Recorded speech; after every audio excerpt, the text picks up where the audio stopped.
Tonight's worst persons in the world. The bronze, former unconfirmed UN ambassador John Bolton telling John Gibson, apparently on the street since John doesn't have a TV show anymore, that the election of Barack Obama, quote, will simply be a replay of the Clinton administration. It will simply have more embassy bombings, more bombings of our warships like the Cole, more World Trade Center attacks. That would be the best outcome from that perspective.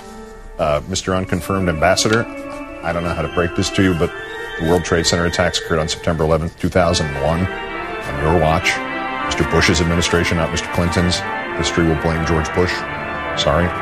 Our runner-up, Chris Wallace of Fix News, speaking at Thousand Oaks, California. According to coverage in the local paper there, The Acorn, he, quote, distanced himself from right-wing Fox shows hosted by Bill O'Reilly and Sean Hannity by calling them opinion shows, and said that unlike MSNBC's, quote, fiery liberal, Keith Olbermann, O'Reilly and Hannity are never permitted to anchor newscasts.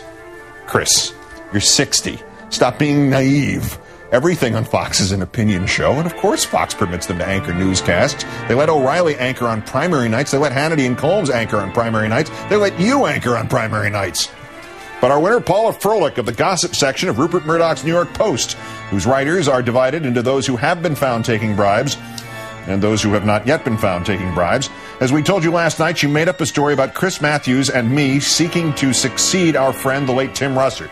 Even as a work of fiction, it was pretty damn weak. Her fable had Chris lobbying for the job at the reception after Tim's memorial service, which not only isn't true, but which only somebody working for Rupert Murdoch would be classless and self-destructive enough to do.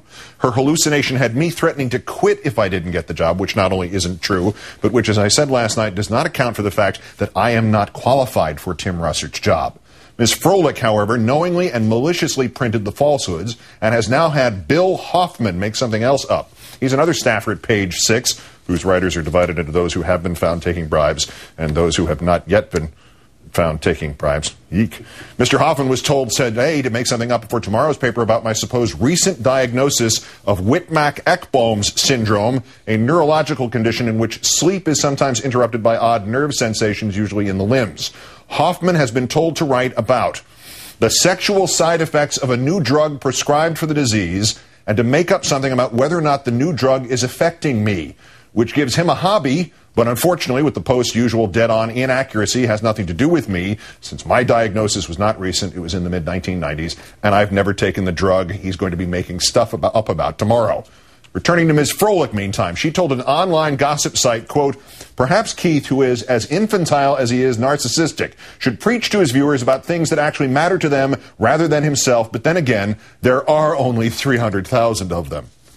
Actually, we had 2,202,000 viewers last night, and every time you've written about me, that number has gone up. So congratulations to Paula and the Post for getting yet one more thing wrong by a factor of 1,900,000. And congratulations on the Post's daily circulation of nearly 725,000. Well, there has been a toilet paper shortage lately. Paula Froelich of the New York Post, nearly one day without a factual accident. Today's worst person in the world.